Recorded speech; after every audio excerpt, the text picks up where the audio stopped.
This is Donald Trump's worst nightmare. California Governor Newsom openly mocking him post after post. Newsom calls Trump a petulant little baby and even released the AI style video of himself literally pile driving Trump into the ground. But here's the thing, Newsom is not just trolling Trump. It's definitely satisfying to watch him punch back. He is also using both his moral and official authority to make real political moves. Just last Tuesday, Proposition 50 passed overwhelmingly in California despite early prediction that it did not stand a chance. Governor Newsom drove it across the finish line, building momentum and using digital media in an innovative, also pioneering way for politics. The result, Prop 50, passed by a landslide fueled by a surge of young voters and people across state who wanted to send a clear message: no kings, no coronation, no letting Donald Trump rig in the midterms. Next week, Governor Newsom will attend the United Nations Climate Conference in Brazil, a summit that most world leaders and nations consider essential. Donald Trump's administration, of course, pulled the USA out of the conference, rejecting global cooperation on climate change. That decision was not just reckless for our health, safety, and society, it was economically foolish. By abandoning clean and green energy leadership, America has allowed China to step in and fill that void. So, yes, Governor Newsom will be there, and rightly so. If California were its own country, it would rank as the world's fourth largest economy. Yet Trump and his mega allies constantly attack California despite the fact that it's a donor state, contributing about $85 billion more to the federal government than it receives. Compare that to Texas, which takes $75 billion more than it gives. In reality, California economy helps sustain much of the nation. Meanwhile, many red states behaves like the authoritarian regime Trump admires abroad, whether it's Argentina struggling with runaway inflation and Hungary under Viktor Orban, by the way, recently stood at the White House next to Trump, parading Putin's propaganda, a truly shameful spectacle. That's what it's encouraging to see Governor Newsom representing, in fact, what the United States should stand for on the world stage: progress, leadership, and a commitment to a sustainable future. Governor Newsom is also headed to Texas this weekend, where he will rallying Texas Democrats. This trip comes as gerrymandering by Governor Abbott and Donald Trump, the very issue that inspired Proposition 50, may attack backfire on them and the mega movement. Their resisting strategy relied heavily on polling and the election data from 2024, which suggested that Latino and younger voters were shifted toward Trump.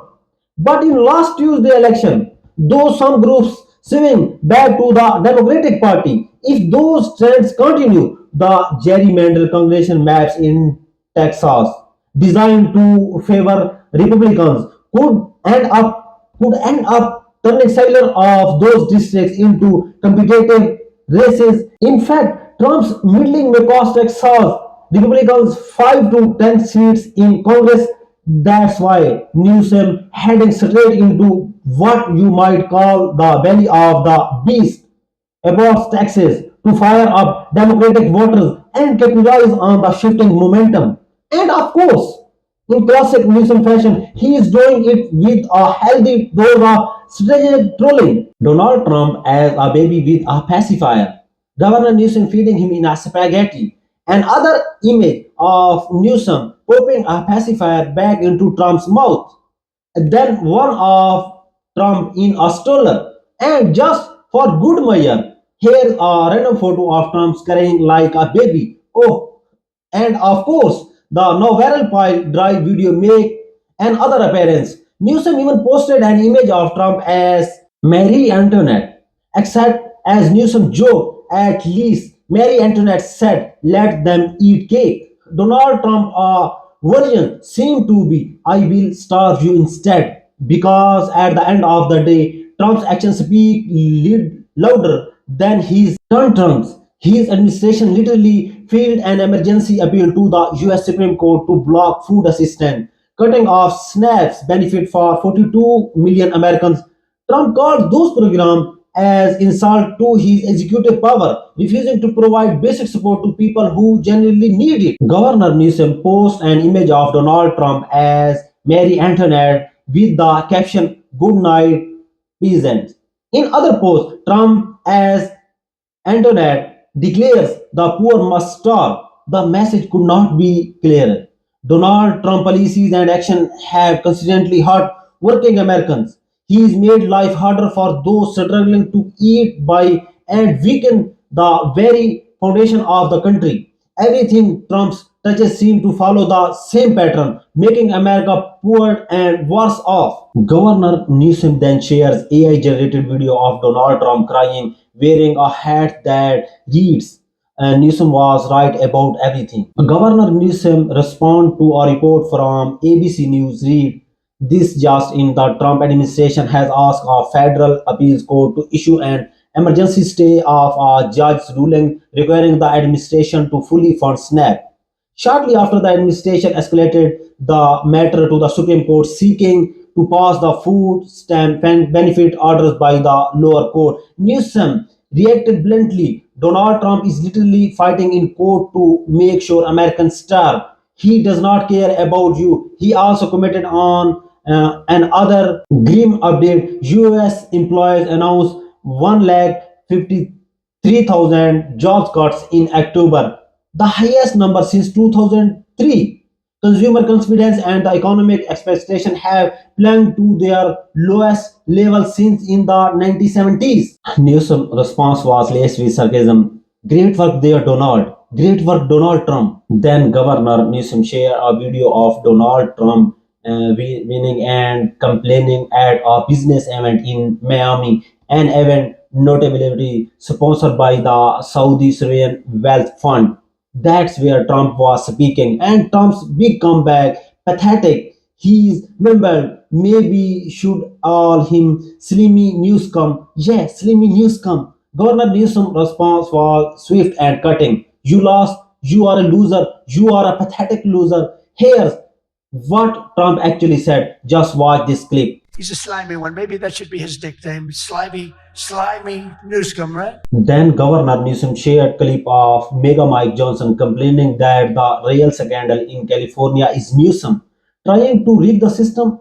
The girl, when you consider that Trump and his allies literally pushed Republican governors to redraw a map mid-decade to title the midterm in their favor, California did not stealthy gerrymander.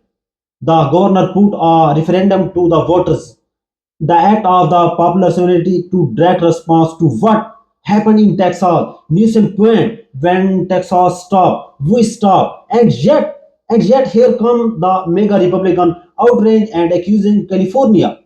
That's why you have to push back hard. These folks only answer to power. They are weak and pathetic in practice. So you have to meet them with moral authority and the formal power to defend democracy. And then Governor Newsom fires back, saying, cry harder, cry harder. Then he adds, here's what Mega Mike had to say. Play the clip. I'll make a comment about the tragedy in California last night. What California did is very, very different, as you all know, by comparison to what a state like Texas did. Texas was following the federal and state constitution, following their state law and redistricting. California was not. They had to trample over their own state law, over their own independent redistricting commission that they had all put into place. It was a desperation, a sign of desperation on the Democrat Party. It was a game to try to rig the election, as if you could gerrymander California anymore. They managed to do it. I mean, there's like 53 representatives from California. We had 9. They want us to have 3. I mean, it's just a blatant example of Gavin Newsom's immoral leadership and the fact that they will do anything to try to rig the system to win. They know that they cannot win on their policies. They know that they don't have a national leader other than the Marxists now to try to set the tone and guide the course. And so they're going to try to rig the game. Then the White House posts Make America Great Again. The governor Newsom fires back, we just did. In response to San Francisco Gate reports that dozens of flights were cancelled at SFO and LAX due to FAA cuts, Governor Newsom quipped, Thank you, Secretary Duffy. Treasury Secretary Scott Bessent recently stated that some sectors of the US economy are in a recession. Looking at the data, it's arguable that the situation is far worse, possibly heading toward a deeper recession or even a depression. But recall when Secretary Besson previously said, We are approaching America's golden age under President Donald Trump. If this is golden age, it's looking pretty grim. Millions of Americans facing hunger, 20 million losing access to health care, over a million jobs wiped out, the highest job losses since the Great Recession or COVID, and consumer confidence plummeting to all-time lows. Golden age, it does not exactly feel that way. Pam Bondi was bragging about how the Department of Justice moved immediately to block SNAP benefits, prompting Governor Newsom to respond. The Trump administration is fighting tooth and nail literally to starve children to death. How sick is that? Meanwhile, Trump claims grocery prices are way down and promised that Thanksgiving will be 20% cheaper than last year, cutting Walmart. Of course, this is misleading. Outside of Trump's Golden Ballroom, Colorblow's Garden, or his Great Gatsby themed parties, most Americans know that costs are skyrocketing. Inflation is surging. Tariffs are wreaking havoc on everyday life, and millions of families are living paychecks to paychecks in unsecure if they can afford rent or groceries. Trump's 25% cheaper Thanksgiving, that's based on Walmart shrinking their list from 21 items to 14 and sweeping brand name goods for generic value items. That's what he's bragging out. Shrinkage, classic Donald Trump. As Governor Newsom put it for Trump, water is dry, fire is good, and up is down. Person man, camera, TV, I am edit, coffee fake. And Newsom then responds directly to Trump when he says, when Trump claims, if I do not have tariffs, the entire world would be in a great depression. I saved the world. Governor Newsom response is simple and direct. Ha ha ha, you idiot. Then Donald Trump says, actually, I do not think anything is going to be hurt because of his shutdown. I think we are going to be just fine. In response, Governor Newsom posts a drawing of a stick figure, one opening the brain of another caption. What the hell are you doing? Newsom, the weighs in on the news, responding directly. Things did not start well at the press conference, with the California Republican Party filing a lawsuit against Prop 50. After the mayor passed, the party launched yet another favorless legal challenge. Governor Newsom responded, I have not reviewed the lawsuit, but if it's from the California Republican Party and Harmy Dillon law firms, it's going to fail. Good luck, loser. Governor Newsom then shared a flashback to Thursday big victory, saying, You poked the bear and the bear just beat you. He added, Here, play this clip. In every critical category, Donald Trump is underwater. He promised to make us healthier. He promised to make us wealthier. We're sicker and poorer. And he fundamentally understands that. Why else? Why else would he call Greg Abbott saying he's entitled to 5 seats? Why else is he trying to rig the midterm elections before one single vote is even cast? He understands his position at this moment in the United States of America. One thing he never counted on, though, was the state of California. Instead of agonizing over the state of our nation, we organized in an unprecedented way in a 90-day sprint.